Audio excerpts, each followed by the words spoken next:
అందరికీ నమస్కారం. కథల పల్లకి ఛానల్కి స్వాగతం.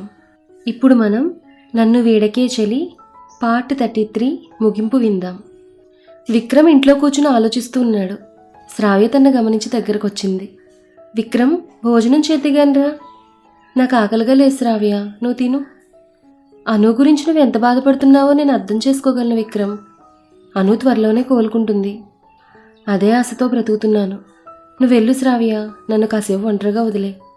అలాగే విక్రమ్, నువ్వు ప్రశాంతంగా ఉండు. శ్రావ్య అక్కడి నుంచి బయటకు వచ్చేసింది. కాసేపు ఏంటి విక్రమ్, జీవితాంతం నువ్వు ఈ ఒంటరితనంతోనే మగ్గిపోతావు. నువ్వు ఇష్టపడేవాళ్ళు ఎవరూ నీకు దక్కరు. నీ బిడ్డను దూరం చేసినట్టే నీ భార్యను కూడా దూరం చేస్తాను. అను అద్దం ముందు నిలబడి తన్ని తాను చూసుకుంటూ ఉంది. అసంకల్పితంగా తన చేతిని కడుపు మీద పెట్టుకుంది. అను, భోజనం చేద్దాన్రా. నాకు తినాలని లేదన్నయ్యా. అలా అంటే ఎలా చెప్పు? అను మౌనంగా ఉండిపోయింది. విక్రమ్ గురించి ఆలోచిస్తున్నావా? ఆయన అలా ప్రమాదంలో వదిలేసి రావడం నాకు నచ్చలేదన్నయ్య. ఇది పూర్తిగా విక్రమ్ నిర్ణయం అను. ఆ అమ్మాయి గురించి మనకు నిజం తెలిసే వరకు నువ్వు సేఫ్గా ఉండాలంటే ఇలా చేయడమే కరెక్ట్. అయినా వాళ్ళు విక్రమ్ని ఏమీ చేయరు. ఎందుకంటే వాళ్ళకి కావాల్సింది విక్రమ్ని చంపడం కాదు, అందరినీ పోగొట్టుకుని ఒంటరిగా బాధపడుతూ ఉండడం. విక్రమ్ ఎలా ఉన్నాడో ఏంటో నాకు తను చూడాలనుందన్నయ్య. అయితే చూడు. విక్రమ్ వాయిస్ విని అను, తేజ డోర్ వైపు చూశారు. విక్రమ్ని చూడగానే అను సంతోషంగా తను హత్తుకుంది. మీ అన్నయ్య ఇక్కడే ఉన్నాడే. విక్రమ్ మాటలకి అను తనకి దూరంగా జరిగింది. ఓకే, యూ క్యారీ ఆన్, నేను వెళ్ళిపోతాలే. తేజ నవ్వుకుంటూ అక్కడి నుంచి వెళ్ళిపోయాడు. ఎలా ఉన్నావను? నేను బాగానే ఉన్నాను. మీకు అక్కడ ఎలాంటి ఇబ్బంది లేదు కదా? నువ్వు లేకపోవడం తప్ప ఇంకే ఇబ్బంది లేదు. అయినా తనతో కాస్త జాగ్రత్తగా ఉండండి. అలాగే, నువ్వు ఎలాంటి టెన్షన్స్ పెట్టుకోకు, అది మన బిడ్డ మీద ప్రభావం చూపుతుంది. సరే విక్రమ్. అను, భోజనం చేశావా? లేదు విక్రమ్, అది నీకోసమే ఆలోచిస్తోంది. జగతి భోజనం తీసుకొచ్చి టేబుల్ మీద పెట్టింది. ఇద్దరూ కలిసి ఇక్కడే తినండి, సరేనా? సరే వదినా. ఏంటి, నన్ను వదినా అన్నావా? అబ్బా, నీ నుంచి పిలుపు వింటోంటే నాకు ఎంత సంతోషంగా ఉందో తెలుసా. నాకు ఆకలేస్తోంది వదినా, నువ్వు బయటకు వెళ్ళు. అబ్బో, మీ ఆయన చూడగానే ఆకలి గుర్తొచ్చిందా నీకు? వదినా. సరే సరే, వెళ్తానులే. జగతి అక్కడి నుంచి బయటకు వెళ్ళిపోయింది. విక్రమ్ భోజనం కలిపి అనుకు తినిపించాడు. నా పరిస్థితి ఏంటో నాకే అర్థం కావడం లేదను. ఎందుకలా అంటున్నారు? ఇప్పుడు ఒక చిన్నపిల్లని చూసుకోవడానికే నేను ఇన్ని తిప్పలు పడాల్సి వస్తోంది. రేపు నీ డెలివరీ అయితే ఇంకో చిన్న పాపను కూడా చూసుకోవాలి కదా. నేనేం చిన్నపిల్లని కాదు. మరి ఎందుకని భోజనం చేయడానికి ఎప్పుడు మారం చేస్తావు? నేను తినిపిస్తే గానీ తినవు. మీరు నాకు భోజనం తినిపిస్తుంటే చాలా హ్యాపీగా ఉంటుంది విక్రమ్. సరే, నువ్వు రెస్ట్ తీసుకో, నేను వెళ్తాను. అప్పుడేనా? తప్పదను. సరే విక్రమ్. అను నుదుటి మీద ముద్దు పెట్టుకుని బయటకు వచ్చేసాడు విక్రమ్. తేజ తన ఫ్రెండ్స్ని తీసుకుని ఆ కాలేజ్ లోపలికి వెళ్ళాడు. లోపల మొత్తం దుమ్ము పట్టి చాలా భయంకరంగా ఉంది. ఏంటి తేజ, ఏదో బూత్ బంగ్లాలోకి తీసుకొచ్చినట్టున్నావు? బూత్ బంగ్లా కాదు, ఒకప్పుడు కాలేజ్ ఇది. సరే, ఇక్కడికి ఎందుకు తీసుకొచ్చావు? చెప్తాను, ముందు ఆఫీస్ రూమ్ ఎక్కడుందో వెతకండి. ఏంటి, ఆఫీస్ రూమ్ వెతకాలా? అసలు ఇక్కడ రూమ్లు అనేవి కూడా ఉన్నాయా? ప్లీజ్ రా, నా కోసం. సరే సరే. అందరూ కలిసి ఆ బంగ్లా మొత్తం వెతికారు. చాలాసేపు వెతికిన తర్వాత వాళ్ళకి ఆఫీస్ రూమ్ కనిపించింది. ఆఫీస్ రూమ్లో చాలా బీరువాలు ఉన్నాయి. ఒక్కొక్క బీరువా మీద సంవత్సరాల వారీగా రాసున్నాయి. తేజ, ఇంతకీ ఆఫీస్ రూమ్తో నీకేం పని? ఒక అమ్మాయి డీటెయిల్స్ కావాలి. అమ్మాయా? ఏరా, ఈ కాలేజ్లో చదివిన వాళ్ళు ఆంటీలు అవుతారు కానీ అమ్మాయిలు ఎలా అవుతారా? రే, నోరు మూసుకుని వెతకండి. సరేలే. ఇంతకీ ఆంటీ, అదే ఆ అమ్మాయి పేరేంటి? తేజ బామ్మ చెప్పిన డీటెయిల్స్ ఆ అమ్మాయి కాలేజ్లో చదివిన సంవత్సరం వాళ్ళకి చెప్పడంతో అందరూ కలిసి అక్కడ బీరువాతాళం బద్దలు కొట్టి అందులో రికార్డ్స్ చెక్ చేస్తూ ఉన్నారు. రాగిణి, శ్రావ్య ఎక్కడా? బయటకు వెళ్ళారు సార్.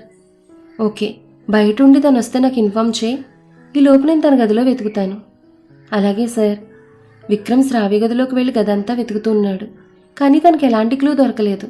నిస్పృహగా బయటకు రాబోతూ ఏదో గుర్తొచ్చి బెడ్ దగ్గరకు వచ్చాడు. కొద్దిగా దిండు ఓపెన్ చేసినట్టుంది. విక్రమ్ ఆ దిండును ఓపెన్ చేసి వెతికాడు. లోపల ఒక మొబైల్ కనిపించింది. ఫోన్ చేతిలోకి తీసుకుని కాల్ లిస్ట్ అని మెసేజ్ చెక్ చేశాడు. కానీ అన్నీ డిలీట్ చేసి ఉన్నాయి. మొబైల్ మొత్తం ఎంటీగా ఉంది. ఇది మామూలు ఆడది కాదు. ఇంత పగడ్బందీగా ఎలా ప్లాన్ చేస్తోంది? తను ఒంటరిగా ఇవన్నీ చేయలేదు. ఖచ్చితంగా తన వెనక ఎవరో ఉండి నడిపిస్తున్నారు. సార్, రాగిణి కంగారుగా విక్రమ్ దగ్గరికి వచ్చింది. ఏంటి రాగిణి? సార్, శ్రావ్య వచ్చేస్తోంది. అవునా, సరే నువ్వు బయటకు వెళ్ళు. విక్రమ్ ఎక్కడవక్కడ సర్దేసి బయటకు వచ్చేశాడు. విక్రమ్ హాల్లోకి వచ్చేసరికి శ్రావ్య లోపలికి వస్తుంది. శ్రావ్య, ఎక్కడికి వెళ్ళావు? గుడికి వెళ్ళాను విక్రమ్. అను త్వరగా కోలుకోవాలని పూజ చేయించాను. ఏం నటిస్తున్నావే? నీకు ఖచ్చితంగా ఆస్కార్ అవార్డు ఇచ్చి తీరాలి. విక్రమ్, ఏం ఆలోచిస్తున్నావు? ఏం లేదు, ఫ్రెష్ అయ్యిరా, భోజనం చేద్దాం. అలాగే. శ్రావ్య లోపలికి వెళ్ళిన తర్వాత విక్రమ్ ఆలోచిస్తూ కూర్చున్నాడు. తేజ, దొరికిందిరా. ఏది, ఇటివ్వు. తేజ ఫైల్ చేతిలోకి తీసుకుని చూశాడు. ఎస్, ఆ అమ్మాయి ఊరి అడ్రస్ దొరికింది. మాటి మాటికి అమ్మాయి అనుకురా, వినడానికి కష్టంగా ఉంది. బ్రతికుంటే ఆంటీనే అయ్యుండేది, కానీ చనిపోయింది కదా. ఏంటి, చనిపోయిందా? అదంతా పెద్ద కథ, తర్వాత తీరిగ్గా చెప్తానులే. నాకు హెల్ప్ చేసినందుకు థ్యాంక్స్ రా. ఓకే తేజ, మనం బయలుదేరదామా మరి? మీరు వెళ్ళండి, నేను అడ్రస్కి వెళ్ళి తన గురించి తెలుసుకుంటాను. Okay Teja, take care. Teja friends అందరూ అక్కడి నుంచి వెళ్ళిపోయారు. తేజ అక్కడి నుంచి ఆ అమ్మాయి ఊరికి బయలుదేరాడు. ఆ అడ్రస్ ప్రకారం వెతుక్కుంటూ వెళ్ళాడు తేజ. అమ్మ, ఒక్క నిమిషం. 30 ఏళ్ల క్రితం ఇక్కడ వసుధ అని ఒక ఆవిడ ఉండేది. మీకేమైనా తెలుసా?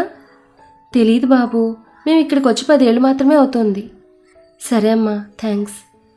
తేజ చుట్టుపక్కలంతా వెతుకుతూ అందరినీ అమ్మాయి గురించి అడుగుతున్నాడు. కానీ ఎలాంటి ఉపయోగం లేకుండా పోయింది. కమిషనర్ విక్రమ్ ఇంటికి వచ్చాడు. విక్రమ్, హాయ్ అంకుల్, రండి. సారీ విక్రమ్, అను విషయం నాకు చాలా లేట్గా తెలిసింది. పర్లేదు అంకుల్, కూర్చోండి. అను ఎలా ఉంది? ఎక్కడుంది? వాళ్ళ పుట్టింట్లో ఉంది అంకుల్. అనుకు అబార్షన్ అవ్వడం చాలా బాధాకరంగా ఉంది విక్రమ్. అనుకి ఏం కాలేదు అంకుల్, తనకు అన్నీ గుర్తున్నాయి. వాట్? అవును అంకుల్, మీకు చాలా విషయాలు చెప్పాలి. ఏంటి విక్రమ్? ఎవరో ఒక అమ్మాయి శ్రావ్యలా రావడం, అనుని చంపడానికి ప్రయత్నించడం అంతా వివరంగా చెప్పాడు విక్రమ్. అవునా? ఇంత జరిగినా నువ్వు నాకెందుకు చెప్పలేదు? ఎవరో తెలుసుకునే వరకు మీకు చెప్పడం కరెక్ట్ కాదనిపించింది అంకుల్. తేజ ఆ వ్యక్తి ఆచూకీ తెలుసుకోవడానికే ప్రయత్నిస్తున్నాడు. త్వరలోనే ప్రాబ్లం సాల్వ్ అవుతుంది. Thank god. విక్రమ్, వచ్చిన విషయమే మర్చిపోయాను. నైట్ మా ఇంట్లో చిన్న పార్టీ ఉంది, తప్పకుండా అన్నం తీసుకునిరా. అలాగే అంకుల్. ఓకే విక్రమ్, ఇంకా చాలామందిని పిలవాలి, నేను బయలుదేరతాను. అలాగే అంకుల్. తేజ కారు ఒక చోట ఆపి ఆలోచిస్తూ కూర్చున్నాడు. ఇంత కష్టపడినా ఉపయోగం లేకుండా పోయింది. ఇప్పుడు ఏం చేయాలి? ఆవిడ డీటెయిల్స్ ఎలా తెలుసుకోవాలి? బాబు, ఒక పెద్ద ఆయన పిలవడంతో తేజ కార్తీక్ బయటకొచ్చాడు. ఎవరు బాబు మీరు? ఏం పని మీద వచ్చారు? నేను ఒక వ్యక్తి ఆచూకీ తెలుసుకోవాలని ఇక్కడికి వచ్చాను తాత, కానీ నాకు ఆవిడ గురించి ఏం తెలియలేదు. ఎవరి గురించి మీరు తెలుసుకోవాలనుకుంటోంది? 30 ఏళ్ల క్రితం ఇక్కడ వసుధ అని ఒక అమ్మాయి ఉండేది, తన గురించి. ఏ వసుధ గురించి బాబు నువ్వు అడిగేది? అదే తాత, ఆ అమ్మాయి సిటీ కాలేజ్లో చదివేది. ఓహో, ఆ వసుధ. మీకు తను తెలుసా? తెలుసు బాబు, కానీ ఆ పిల్ల ఎప్పుడో చనిపోయింది కదా. నాకు ఆ విషయం తెలుసు తాత, కానీ వాళ్ళ కుటుంబ సభ్యులు ఎవరో ఒకరు ఉండే ఉంటారు కదా, వాళ్ళ గురించి మీకేమైనా వివరాలు తెలుసా? లేదు బాబు, ఆ పిల్ల చనిపోయిన తర్వాత వాళ్ళ ఇంట్లో వాళ్ళందరూ ఊరొదిలి వెళ్ళిపోయారు. పాపం, ఆ పిల్ల శవాన్ని కూడా వీళ్ళకి దొరకనివ్వలేదు. ఆ బాధతో అమ్మాయి తల్లి గుండాయి చనిపోయింది. తర్వాత వాళ్ళ నాన్న తన 2వ కూతుర్ని కొడుకుల్ని తీసుకుని ఊరొదిలి వెళ్ళిపోయారు. ఎక్కడికి వెళ్లారో ఎలా ఉన్నారో ఎవరికీ తెలియదు. వాళ్ళ పేర్లు ఏమైనా చెప్పగలరా? వాళ్ళ నాన్న పేరు శివయ్య బాబు, పిల్లల పేర్లు నాకు సరిగ్గా గుర్తులేవు. థ్యాంక్స్ తాత. బాబు, ఒక్క నిమిషం. ఎండన పడొచ్చావు, కాస్త మజ్జిగ తాగిపోదు, మా ఇంటికి రా బాబు. పర్లేదు తాత, మీకెందుకు శ్రమ? శ్రమేముంది బాబు, ఏం పర్లేదు, రండి. ఆ పెద్దాయన బ్రతిమాలడంతో తేజ అతనితో కలిసి వాళ్ళ ఇంటికి వెళ్ళాడు. నానా, ఈ అబ్బాయి ఎవరు? ఆ పెద్దాయన కొడుకు తేజని చూసి అడిగాడు. మన శివయ్య కుటుంబాన్ని వెతుక్కుంటూ వచ్చాడ్రా. వాళ్లతో మీకేం పని బాబు? అది మీకు చెప్పలేను, కానీ వాళ్ళ ఆచూకీ తెలుసుకోవడం నాకు చాలా అవసరం అంకుల్. అవునా? కూర్చో బాబు, వాళ్ళ అబ్బాయి నా స్నేహితుడే. తేజ్ ఇంటి బయటే ఉన్న కుర్చీలో కూర్చున్నాడు. ఆ పెద్దాయన కోడలు మజ్జిగ తెచ్చి తేజ చేతికిచ్చింది. తేజ మజ్జిగ తాగుతూ గోడకు తగిలించున్న ఒక ఫోటో వైపు ఆశ్చర్యంగా చూశాడు. ఈయన ఫోటో ఇక్కడుందేంటి? అతను నీకు తెలుసా? తెలుసు. ముందితను మీతో ఎందుకున్నాడో చెప్పండి. వాడు నా ఫ్రెండ్. నువ్వు అడిగావే శివయ్య, అతని కొడుకు. మై గాడ్, అంటే ఇతనా విక్రమ్ ఫ్యామిలీని టార్గెట్ చేసింది? నేను వెంటనే విక్రమ్కి విషయం చెప్పాలి. థ్యాంక్స్ అంకుల్, మీరు నాకు చాలా పెద్ద హెల్ప్ చేశారు. నేను వెళ్ళొస్తాను. అలాగే బాబు. తేజ అక్కడి నుంచి ఇంటికి బయలుదేరాడు. విక్రమ్ అనువుని తీసుకుని కమిషనర్ ఇంటికి వచ్చాడు. ఇంటి దగ్గరికి రాగానే ఆశ్చర్యంగా ఒకరి మొహం ఒకరు చూసుకున్నారు. విక్రమ్, ఫంక్షన్ అన్నారు, కానీ ఇక్కడ వాతావరణం చూస్తే నాకు అలా అనిపించడం లేదు. నాకు కూడా అదే అర్థం కావడం లేదను. చూద్దాం పద. అనువుని తీసుకుని లోపలికి వచ్చాడు విక్రమ్. డోర్ ఓపెన్ చేసే ఉంది, కానీ ఇంట్లో ఎవరూ కనిపించడం లేదు. అంకుల్, ఎక్కడున్నారు? విక్రమ్, నాకెందుకో భయంగా ఉంది, వెళ్ళిపోదాం. సరే. విక్రమ్ అను వెనక్కి తిరిగేసరికి శ్రావ్య డోర్ లాక్ చేసి లోపలికొచ్చింది. శ్రావ్య? శ్రావ్య కాదు, వసుధ. వసుధ ఫేస్ మాస్క్ తీస్తూ విక్రమ్ దగ్గరకు వచ్చింది. వాట్? నటించింది చాలు మిస్టర్ విక్రమ్. నీకు నా గురించి నిజం తెలిసిందన్న విషయం నాకు తెలిసిపోయింది. అను ఇంట్లో వాళ్ళకి నాకు తప్ప ఇంకెవరికి తెలిసే అవకాశమే లేదు. కానీ దీనికి విషయం ఎలా తెలిసింది? ఏం ఆలోచిస్తున్నా విక్రమ్? నాకెలా తెలిసిందనా? అవును, నీకెలా తెలిసింది? కమిషనర్ గారికి తప్ప. వసుధ నవ్వుతూ విక్రమ్ వైపు చూసింది. అంటే అనును టార్గెట్ చేసింది కమిషనరా? You are smart mister Vikram. నీకు ఆయనకి సంబంధం ఏంటి? తండ్రి కూతుళ్ళ బంధం విక్రమ్. కమిషనర్ అక్కడికి వస్తూ అన్నాడు. అంకుల్, ఏంటిదంతా? ఎందుకిలా చేస్తున్నారు? మేము మీకేమన్యాయం చేశాం? నువ్వు కాదురా, నీ బాబు నీ తాత కలిసి నా కుటుంబాన్ని సర్వనాశనం చేశారు. ఏమంటున్నారు మీరు? నాకేం అర్థం కావడం లేదు. నా చెల్లెలు మీ నాన్నని పిచ్చిగా ప్రేమించింది, కానీ వాడు నా చెల్లెల కళ్ళ ముందే మీ అమ్మ మెడలో తాళి కట్టాడు. అది చూసి భరించలేక నా చెల్లెలు ఆత్మహత్య చేసుకుంటే కొంచెం కూడా కనికరం లేకుండా దాని శవాన్ని కూడా బయటకు రాకుండా పూడ్చిపెట్టేశాడు. ఆధారాలు కూడా లేకుండా మాయం చేశాడు. కూతుర్ని చివరి చూపు కూడా చూసుకోలేకపోయానన్న బాధతో నా తల్లి గుండె పగిలి చనిపోయింది. విక్రమ్ అను షాక్తో చూస్తూ ఉండిపోయారు. అప్పుడే నేను నిర్ణయించుకున్నాను, మీ కుటుంబాన్ని పునాదులతో సహా పికిలించేయాలని. అంకుల్, అసలు ఏం జరిగిందో నాకు తెలియదు, కానీ మీ కోపం నా మీద కదా. కావాలంటే నన్ను చంపేయండి. అనుకు దీంతో సంబంధం లేదు. నిన్ను చంపాలనుకుంటే మీ అమ్మ నన్ను చంపిన రోజే నేను చంపేవాణ్ణి. కానీ నాకు కావాల్సింది నువ్వు చావడం కాదు. ఏ డబ్బు పరపతి అడ్డు పెట్టుకున్న కుటుంబాన్ని నాశనం చేశారో ఆ డబ్బుని నీ వాళ్ళని నీకు దూరం చేసి నిన్ను నడి రోడ్డు మీద నిలబెట్టడం. అందుకే రంగనాథ్ సులోచనలతో కలిసి ఇదంతా ప్లాన్ చేశాను. ముందుగా మీ అమ్మని చంపి యాక్సిడెంట్గా క్రియేట్ చేశాను. సులోచన మీ నాన్న పెళ్లి చేసుకునేలా ప్లాన్ చేశాను. అప్పటి నుంచి నా ప్లానింగ్ మొదలైంది విక్రమ్. ఒక్కొక్కరిగా అందరినీ నీకు దూరం చేస్తూ వచ్చాను. అంటే రంగనాథ్, సులోచన. రంగనాథ్ నా తమ్ముడు, సులోచన నా రెండో చెల్లెలు. ఓ గాడ్, మరి శ్రావ్య కేసు విషయంలో మీరు మాకెందుకు హెల్ప్ చేశారు? ఎందుకంటే కేవలం ఆస్తి కోసమే వాళ్ళు శ్రావ్యని చంపారని నువ్వు నమ్మాలని. శ్రావ్య చావు తర్వాత నువ్వు మాధవిని పెళ్లి చేసుకుంటే నీ ఆస్తి మొత్తాన్ని లాక్కుని నిన్ను పిచ్చివాడిగా నడి రోడ్డు మీద నిలబెట్టాలనుకున్నాను. కానీ మధ్యలో ఈ అను వచ్చింది. దీనివల్ల నా ప్లాన్ మొత్తం రివర్స్ అయింది. రంగనాథ్ సులోచనల గురించి నిజాలన్నీ నీకు తెలిసేలా చేసింది. దాంతో నా ప్లానింగ్ పాడవకూడదని నా తమ్ముని స్వయంగా నేనే జైలుకి పంపించాల్సి వచ్చింది. కొన్ని రోజులు గ్యాప్ ఇచ్చి అనువుని చంపుదామని ప్లాన్ చేస్తే వాడు చంపలేకపోయాడు. అందుకే నా కూతుర్ని శ్రావ్యలా మార్చి నీ దగ్గర పంపించాను. నీ బిడ్డని నీకు దూరం చేశాను. అంకుల్, జరిగిన దాంట్లో మా తప్పేమీ లేదు. ప్లీజ్ మమ్మల్ని వదిలేయండి. అలా ఎలా వదిలేస్తానురా? నీ కళ్ళ ముందే నీ భార్య చావు చూపిస్తాను చూడు అంటూ గన్ తీసి అనువుని షూట్ చేశాడు. విక్రమ్ తను పక్కకు లాగడంతో బుల్లెట్ పక్క నుంచి వెళ్ళిపోయింది. కమిషనర్ మళ్లీ తను షూట్ చేయబోతుండగా విక్రమ్ ముందుకు వెళ్ళి గన్ లాక్కోవడానికి ప్రయత్నించడంతో బుల్లెట్ విక్రమ్ భుజానికి తగిలింది. విక్రమ్, కమిషనర్ చెరువైపు కింద పడ్డంతో చేతిలో ఉన్న గన్ దూరంగా పడిపోయింది. ఇద్దరూ ఒకేసారి గన్ దగ్గరకు పరిగెట్టారు. కానీ విక్రమ్ గన్ని చేతిలోకి తీసుకుని కమిషనర్ గురిపెట్టాడు. ఇప్పటి వరకు నువ్వు వాడినట్లు చాలు కమిషనర్. నీ గురించి, నీ చెల్లెల గురించి అన్ని విషయాలు తేజ నాకు చెప్పాడు. కానీ నీ నోటితో నిజాలు చెప్పించాలని నేను అనుని తీసుకుని ఇక్కడికి వచ్చాను. నువ్వు మాట్లాడిందంతా రికార్డ్ అయింది. ఇంకో విషయం, నా బిడ్డ కూడా క్షేమంగానే ఉంది. అదెలా సాధ్యం? ఒక బిడ్డకి తల్లి గర్భాన్ని మించిన సేఫ్ ప్లేస్ ఇంకేముండదు. కమిషనర్ షాక్ అయ్యాడు. ఇంతలో వసుధ అను మెడకు కత్తి పెట్టి విక్రమ్ని బెదిరించింది. విక్రమ్, మా డాడ్ని వదిలేయ్, లేకపోతే దీన్ని చంపేస్తాను. చూడు వసుధ, మీరిద్దరూ తప్పించుకునే ఛాన్స్ లేదు. మర్యాదగా అనువును వదిలిపెట్టు. వసుధ, నువ్వు వాడి మాటలు పట్టించుకోవద్దు, దాన్ని చంపేయి. మీ నాన్న నీకు ప్రాణాలతో కావాలంటే నా భార్యను వదిలేయి. నేను చచ్చినా పర్లేదు వసుధ, అది మాత్రం బ్రతకూడదు. వసుధ ఇద్దరి వైపు చూస్తూ ఉండగా అను కత్తున్న చేతిని పట్టుకుని వసుధను దూరంగా విసిరికొట్టింది. వసుధ పైనుంచి కిందకి పడడంతో తలకి గాయమై స్పృహ తప్పి పడిపోయింది. కమిషనర్తో పాటు విక్రమ్ కూడా షాక్తో చూస్తూ ఉండిపోయాడు. ఇంతలో 4 రౌడీలు అక్కడికొచ్చి కమిషనర్ చుట్టూ నిలబడ్డారు. మీ మీదున్న కేసులన్నీ మాఫీ చేస్తాను, వీళ్ళిద్దరూ ప్రాణాలతో బయటకు వెళ్ళకూడదు. అలాగే సార్, మేం చూసుకుంటాం. ఆ 4 అను దగ్గరికి రాబోతుంటే విక్రమ్ వాళ్ళని కొడుతూ ఉన్నాడు. అందులో 3 రౌడీలు విక్రమ్ని కదలకుండా పట్టుకున్నారు.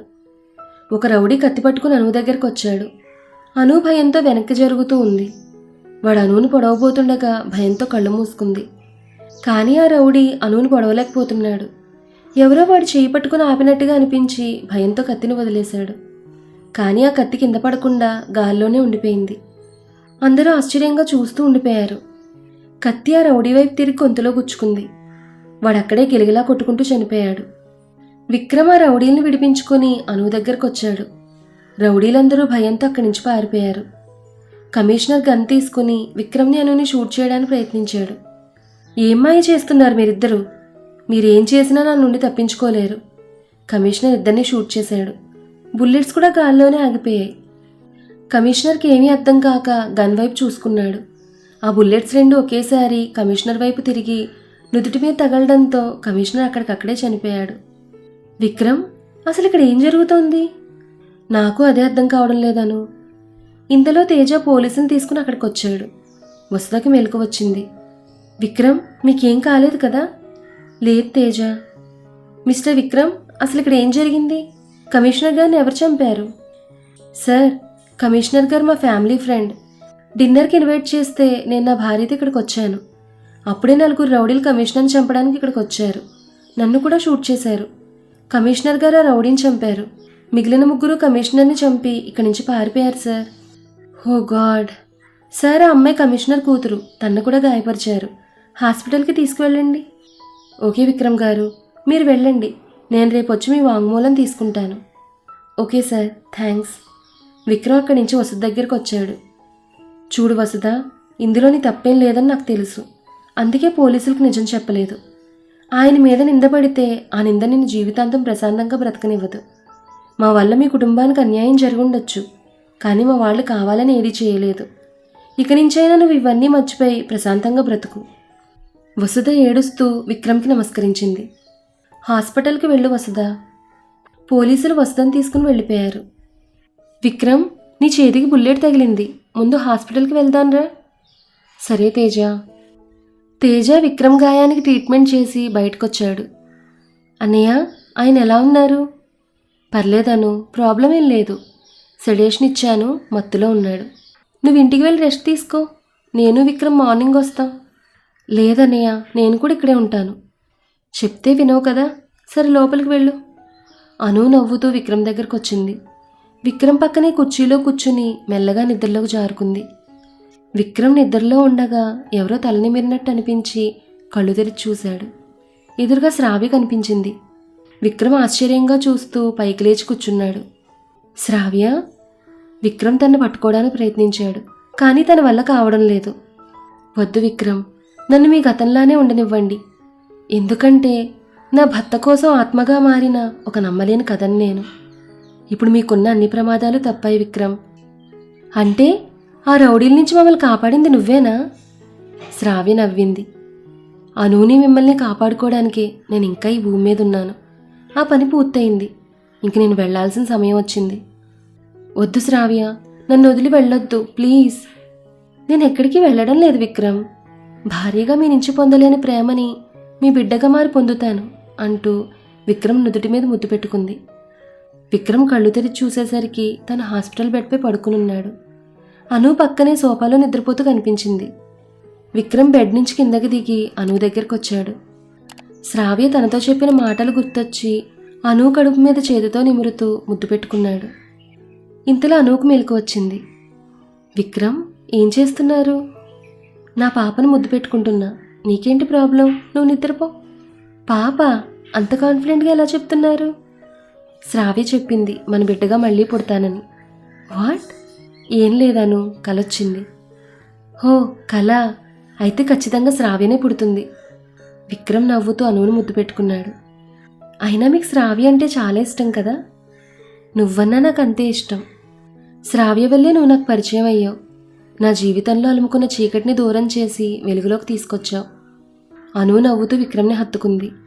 ఇంతలో తేజ లోపలికొస్తూ అనుని విక్రమ్ని చూసి చిన్నగా దగ్గాడు. విక్రమ్ అనువుని వదిలి బెడ్పై కూర్చున్నాడు. విక్రమ్, ఎలా ఉంది? ఓకే తేజ. తేజ అను పక్కనే సోఫాలో కూర్చున్నాడు. విక్రమ్, నాకు డౌట్. ఏంటను? కమిషనర్ మాట్లాడిందంతా రికార్డ్ చేశానని చెప్పారు, కానీ పోలీసులకు ఆ సాక్ష్యం ఎందుకు ఇవ్వలేదు? నేనేమీ రికార్డ్ చేయలేదను. అసలు విలన్ కమిషనర్ గారే అని తెలిసినప్పుడు నువ్వెంత షాక్ అయ్యావో నేను అంతకన్నా ఎక్కువే షాక్ అయ్యాను. అదేంటి, మీకు అన్నయ్య ముందే అతని గురించి నిజం చెప్పాడని అన్నారు కదా? నేనా? నేను విక్రమ్తో మాట్లాడలేదను. తనకి విషయం చెప్దామని ఫోన్ చేస్తే ఫోన్ కలవలేదు. ఇంటికొచ్చి మీ గురించి అడిగితే మీరు కమిషనర్ ఇంటికి వెళ్ళారని అమ్మ చెప్పింది. వెంటనే నేను పోలీసుని తీసుకుని కమిషనర్ ఇంటి దగ్గరికి వచ్చాను. అను ఆశ్చర్యంగా విక్రమ్ వైపు చూసింది. నాకేం తెలియదను. అప్పటికి తప్పించుకోవడానికి నాకు అన్నీ తెలిసిన అతనితో అబద్ధం చెప్పాను, అంతే. నాకు తెలుసుంటే ప్రమాదం ఉన్న చోటికి నిన్నెందుకు తీసుకెళ్తాను చెప్పు? పోనీలే, పెద్ద ప్రమాదం తప్పింది. సరే, ఇంటికి వెళ్దాం విక్రమ్. సరే తేజ. అను, ఇంకా రెడీ కాలేదా? అయిపోయింది విక్రమ్. ఎలా ఉన్నాను? విక్రమ్ తను చూస్తూ దగ్గరికొచ్చాడు. చాలా ముద్దొస్తున్నావు అంటూ అనును ముద్దు పెట్టుకున్నాడు. మీ సరసాలకి సమయం కాదు శ్రీవారు. అందరూ మన కోసం ఎదురు చూస్తూ ఉన్నారు. పర్లేదు, వెయిట్ చేయి నువ్వు. విక్రమ్, ఇవాళ నా సీమంతం. ఆ విషయం మర్చిపోయారా? లేదు బంగారం, ఆ విషయం నేనెలా మర్చిపోతాను? ఇంతలో జగతి అక్కడికి వచ్చింది. అను, టైం అవుతోంది, త్వరగా రా. వస్తున్నా. విక్రమ్, వెళ్దాం రండి. ఓకేరా. అనుని తీసుకుని కిందకొచ్చాడు విక్రమ్. సీమంతం చాలా గ్రాండ్గా జరిగింది. ముత్తైదువులందరూ అక్షింతలు వేసి అనుని ఆశీర్వదించారు. ఆ రోజు రాత్రి అను విక్రమ్ని హత్తుకుని పడుకుంది. సీమంతం చాలా బాగా జరిగింది కదా విక్రమ్? అవును, ఇప్పుడు మన బిడ్డకున్న అన్ని ప్రమాదాలు దూరం అయ్యాయి. నాకు చాలా సంతోషంగా ఉంది. ఇంకో 2 నెలల్లో మన బిడ్డ మన మధ్యకి రాబోతోంది. నాకు చాలా ఎక్సైటింగ్గా ఉంది విక్రమ్. విక్రమ్ నవ్వుతూ అను కడుపు మీద ముద్దు పెట్టుకున్నాడు. Love you my baby. అంతేలేండి, నాకు ఎప్పుడైనా ఇలా చెప్పారా? అలా బొంగమూతి పెట్టకే, ఇప్పుడు చెప్పనా? నేను అడుక్కున్నాకేం చెప్పక్కర్లేదు. అనుని దగ్గరికి తీసుకుని బుజ్జగించాడు విక్రమ్. అయితే రేపు నాకు ఐస్ క్రీమ్ తీసుకురావాలి. ఒక్కటేంటి, మొత్తం ఐస్ క్రీమ్ పార్లర్నే తీసుకొస్తాను. అను నవ్వుతూ విక్రమ్ నుదుటి మీద ముద్దు పెట్టుకుంది. 2 నెలల తర్వాత అనుకి పెయిన్స్ రావడంతో హాస్పిటల్కి తీసుకొచ్చాడు విక్రమ్. జగతి తను ట్రీట్ చేస్తూ ఉంది. కాసేపటికి జగతి బయటకొచ్చింది. జగతి, అను ఎలా ఉంది? She's fine and congrats Vikram, నీ కూతురు పుట్టింది. థ్యాంక్స్ జగతి. నేను అనుని చూడొచ్చా? కాసేపట్లో వార్డ్కి షిఫ్ట్ చేస్తారు విక్రమ్. ఓకే జగతి.